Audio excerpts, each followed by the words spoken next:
5월 15일 금요일 새벽 예배를 온라인으로 들으시는 모든 분들께 하나님께서 은혜 베푸시길 축복합니다. 같이 기도하시겠습니다.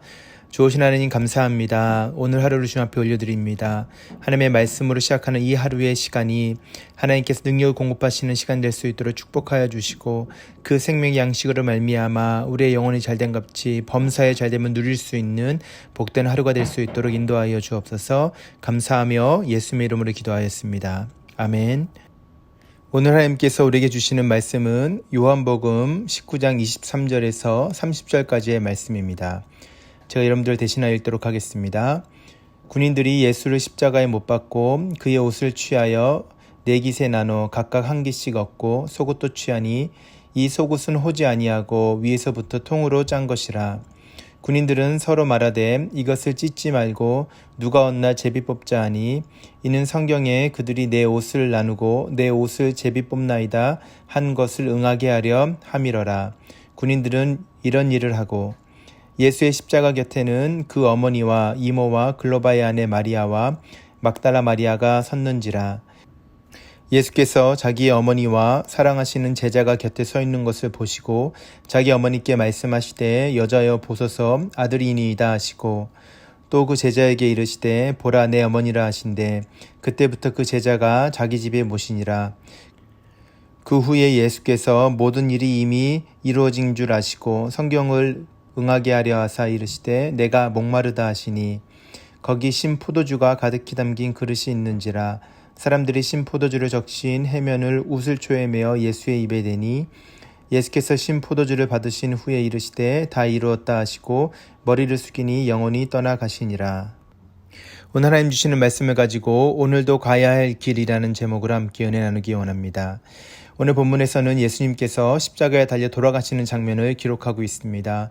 오늘 본문의 줄거리를 간략하게 살펴보면 예수님께 십자가에 달리신 후에 죽음을 앞에 두셨을 때 십자가 아래 있던 사람들의 모습이 기록되어 우리에게 전해지고 있습니다.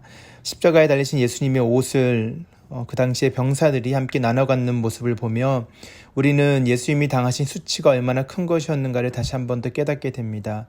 벌거벗어진 채로 십자가에 달려 죽음을 맞이하고 계신 예수님 앞에 그 옷을 함께 나눠 갖기 위해서 제비뽑기를 하고 있는 인간의 모습을 볼 때 인간의 무지한 죄악의 본성이 우리에게 여실히 드러나는 것을 우리 오늘 본문 가운데 확인할 수가 있습니다. 숨을 거두시기 전에 예수님께서는 그 앞에 계시던 어머니를 사랑하는 제자 요한에게 부탁하셨고 그리고 하나님 앞에서 모든 일을 다 이루었다라고 고백하시며 이 세상을 떠나시는 장면이 오늘 본문 전체의 줄거리인 것입니다. 이 말씀을 함께 묵상하면서 오늘도 그 모습관에 담겨져 있는 영적인 교훈을 함께 삶 가운데 적용해 보기를 바랍니다. 예수님의 모습을 볼 때 우리가 그의 삶이 언제나 무기력해 보였지만 실제로는 결코 무기력하지 않았다는 사실을 함께 깨달을 수 있습니다. 본문 23절과 24절 말씀을 보면 군인들이 예수를 십자가에 못 박고 그의 옷을 취하여 네 깃에 나눠 각각 한 깃씩 얻고 속옷도 취하니 이 속옷은 호지 아니하고 위에서부터 통으로 짠 것이라는 기록이 있습니다. 이어지는 본문에 군인들이 서로 말하되 이것을 찢지 말고 누가 얻나 제비 뽑자 하니 이는 성경에 그들이 내 옷을 나누고 내 옷을 제비 뽑나이다 한 것을 응하게 하려 함이라라고 기록하고 있습니다. 죄가 없는 인간이 범죄를 저질렀던 그것도 그냥 일반 범죄가 아니라 사형에 처할 만큼 십자가형에 처할 만큼 극악한 범죄를 저질렀던 다른 죄수들과 함께 십자가에 못 박혀 있는 모습 그리고 아주 고통스럽게 또 수치스럽게 십자가의 처형을 당하며 지금 죽어가고 있는 그 모습 가운데 우리는 예수님이 이 땅 가운데서의 마지막 모습이 참으로 무기력하게 보일 수밖에 없습니다. 우리는 전체의 결말을 알고 있기 때문에 그렇지만 사실 이 장면을 직접 지켜봤던 예수님의 가족들과 친지들과 제자들은 정말 그렇게 무기력하게 예수님이 십자가에 달려 돌아가시는 모습을 보며 얼마나 가슴이 아프고 또 얼마나 그 마음 가운데 낙심이 됐을지 상상을 해보게 됩니다. 이러한 모습 가운데 예수님이 어머니를 돌아보는 모습을 볼 때에 우리는 다시 한번 우리의 마음이 무너지는 것을 알 수가 있습니다. 25절부터 27절의 말씀을 보면 예수의 십자가 곁에는 그 어머니와 이모와 글로바의 아내 마리아와 막달라 마리아가 섰는지라. 이어진 26절에서 예수께서 자기 어머니와 사랑하시는 제자가 곁에 서 있는 것을 보시고 자기 어머니께 말씀하시되 여자여 보소서 아들이니이다 하시고 27절에서 또 그 제자에게 이르시되 보라 내 어머니라 하신대 그때부터 그 제자가 자기 집에 모신이라라고 기록하고 있습니다. 어머니의 안녕을 걱정하고 돌보는 예수님의 모습을 볼 때 한 인간이기 전에 한 여자의 아들인 모습을 다시 한번 확인할 수가 있습니다. 육신의 죽음을 맞이하는 보통 사람과 다를 바가 없는 것처럼 보입니다. 사랑하는 어머니를 두고 떠나는 그 모습 가운데 얼마나 그 모습이 무기력해 보이는지 모릅니다. 얼마나 그렇게 느껴지는지 모릅니다. 어떤 사람에게는 마땅히 사형을 받아야 될 모습처럼 보일 수도 있습니다. 그러나 또 많은 사람들에게는 예수님의 죽음이 그 당시에도 억울해 보였을지도 모르겠습니다. 그러나 공통적으로 그 모든 사람이 느꼈던 것은 무기력함이었을 것입니다. 사랑하는 아들을 떠나보내고 사랑하는 친구를 떠나보내고 사랑하는 스승을 떠나보내는 예수님을 사랑했던 수많은 사람들의 모습 가운데 예수님의 십자가를 지신 모습은 그저 무기력한 한 인간의 모습이었다라는 것입니다. 그러나 우리는 알 수 있습니다. 성경은 그의 죽음을 무기력한 죽음이라고 이야기하지 않습니다. 예수님의 죽음은 하나님의 말씀을 온전히 이루시는 가장 능력 있는 죽음이었다는 사실을 우리는 성경 가운데 발견할 수 있다라는 것입니다. 온 인류의 영혼을 다시 살리시는 죽음이었고 죄의 값을 온전히 지불하시는 죽음이었고 하나님의 율법에 완전하게 순종하는 삶과 함께 율법의 심판 또한 완전하게 감당하시는 이 세상에서 가장 능력 있는 모습이 바로 십자가에서 예수 그리스도의 모습이었다는 사실을 기억하기를 원합니다. 무기력한 삶을 산 것 같지만 그리고 무기력하게 죽은 것 같지만 실제로는 결코 무기력하지 않은 삶과 또 무기력하지 않은 죽음 앞에 섰던 예수님의 모습을 우리가 가슴에 새길 수 있는 아침 될 수 있기를 바랍니다.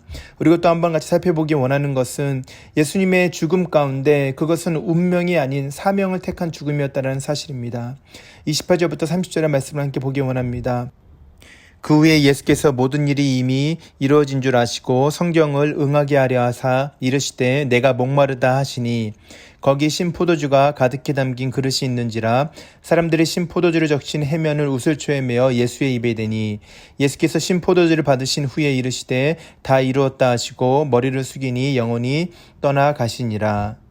우리는 이 본문 가운데 예수님의 죽음이 운명이 아닌 사명으로 택하여진 죽음이라는 사실을 확인할 수가 있습니다. 예수님의 삶은 무기력해 보였고 또는 예수님의 삶은 피할 수 없는 운명을 지고 가는 한 청년의 모습으로 보였을 수 있습니다. 그러나 예수님께서는 그의 삶을 통하여 그의 모든 삶의 순간순간들은 하나님의 뜻을 이루기 위한 삶이었음을 우리에게 가르치셨습니다. 그리고 마지막 순간인 이 자리에서조차 예수님께서는 성경에 응하게 하기 위하여서 모든 일을 하고 계심을 알 수가 있습니다. 예수님께서는 하나님의 뜻을 이뤄가심을 알고 있었습니다. 그리고 마지막에는 모든 것을 다 이루었다라고 말씀하셨습니다. 다 이루었다라는 것은 온전하게 값을 치루었다라는 의미입니다. 영단번의 제사로 하나님 앞에 모든 영혼들이 나아갈 수 있는 큰 문을 대로를 여셨다라는 것을 확인할 수가 있습니다. 예수님께서는 요한복음 17장 4절에서 이렇게 말씀하셨습니다. 아버지께서 내게 하라고 주신 일을 내가 이루어 아버지를 이 세상에서 영화롭게 하였사오니라고 말씀하셨습니다. 이 땅에서의 모든 순간뿐만 아니라 십자가에 달리신 그 순간에도 예수님은 운명적으로 사신 분이 아니라 사명적으로 사신 분이라는 사실을 다시 한번 확인할 수가 있다는 것입니다. 예수님의 죽음은 다른 사람들의 손에 의해서 피할 수 없는 운명이 아니라 하나님의 보이지 않는 전능하신 손에 의하여 사명을 완수하도록 이끌림 바 된 삶이었다는 사실, 그러한 죽음이었다는 사실을 우리가 이 자리에서 다시 한 번 더 확인할 수 있기를 간절히 소원합니다. 예수님의 삶은 무기력한 삶이 아니었습니다. 예수님의 삶은 운명적인 삶도 아니었습니다. 그의 삶은 능력 있는 삶이었으며 그의 삶은 사명으로 이끌어진 삶이었습니다. 그리고 그의 삶은 죽음 앞에서도 동일한 모습이었다는 사실을 기억할 수 있기 바랍니다. 이 말씀을 묵상하면서 우리 삶 가운데 두 가지를 도전하기 원합니다. 첫 번째는 무기력한 환경 속에 하나님의 말씀으로 일어나자라는 것입니다. 무기력한 환경 속에 하나님의 말씀으로 일어나자라는 것이에요. 우리의 삶이 무기력할 수 있습니다. 특별히 지금 코로나로 인하여서 많은 부분들이 어려움을 겪고 있습니다. 이 시간 가운데 모든 것이 우리의 힘으로는 할 수 없는 것 가운데 우리는 하나님의 말씀을 붙들고 그 하나님의 말씀에 소망을 두는 삶을 다시 한 번 더 회복하는 교회가 되어야겠습니다.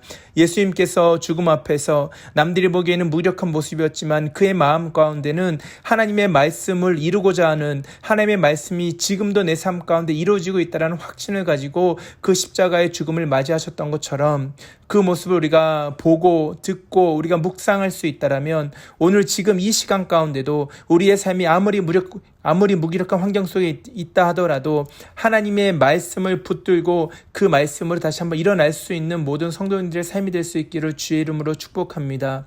하나님의 말씀에는 능력이 있습니다. 책에 적혀있는 글이 아니라 하나님의 살아있는 숨결로 쓰여진 성경에 있는 그 한 글자 한 글자는 우리의 삶 속에, 우리의 무기력한 삶 속에 새로운 능력을 공급하시는 성령의 능력임을 이 시간 우리가 믿음으로 함께 고백할 수 있기를 간절히 바랍니다. 두 번째로 함께 기억하기 원하는 것은 피할 수 없는 환경을 허락하신 하나님의 뜻을 믿자라는 것입니다. 피할 수 없는 환경을 허락하신 하나님의 뜻을 믿는 것이 필요한 줄로 믿습니다. 지금의 모든 환경뿐만 아니라 우리가 인생을 살아가면서 우리가 접하게 되는 환경들을 우리가 택하고 우리가 원하는 것으로 취할 수 있는 것이 많이 없다는 사실을 우리가 잘 알 것입니다. 피할 수 없는 환경인데 그것은 운명적인 것이 아니라 그 가운데 반드시 하나님께서 우리에게 주신 뜻이 담겨 있음을 우리가 믿음으로 고백할 수 있기를 간절히 바랍니다. 어떠한 상황에서도 우리의 인생은 하나님의 손에 붙들림 바 되었을 때 망하는 인생은 없다라는 것입니다. 어떠한 것도 우연으로 일어나지 않는다라는 것입니다. 하늘에 날아가는 새 한 마리도 그냥 떨어지지 않는다라는 것입니다.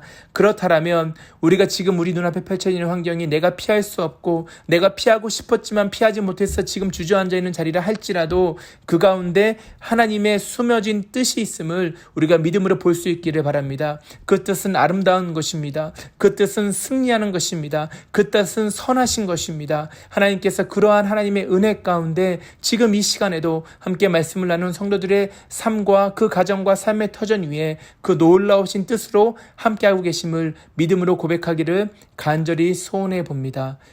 사랑하는 성도 여러분, 예수님의 죽음이 무기력한 죽음이 아니었다라면, 그의 죽음이 운명적 죽음이 아닌 사명적 죽음이었다라면 우리 삶에 펼쳐진 모든 환경 가운데서 우리는 그 예수님과 함께 승리할 수 있음을 믿습니다. 그런 은혜가 충만할 수 있기를 주의 이름으로 다시 한번 축복합니다. 함께 기도하시겠습니다. 두 가지의 기도 제목드립니다. 첫 번째는 하나님의 말씀이 내 삶에 이루어지는 것을 경험하게 하여 주옵소서. 환경을 탓하지 아니하고 환경을 허락하신 하나님의 선한 방법을 신뢰하게 하여 주옵소서. 예수 그리스도의 삶이 그러했다라면 우리의 삶도 그러함을 믿음으로 믿고 고백했을 때 그것을 경험하는 삶에 되게 해달라고 같이 한번 기도했으면 좋겠습니다. 두 번째로 기도하실 때에는 코로나 바이러스로 힘들어하는 많은 성도님들의 삶과 가정 위에 하나님께서 하나님만으로 기뻐하고 하나님만으로 만족할 수 있는 새로운 차원의 은혜를 경험할 수 있도록 함께 해달라고 함께 합심하여서 두 가지 기도문을 놓고 기도하신 다음에 각자 기도의 자리로 나아가도록 하겠습니다. 같이 기도하겠습니다.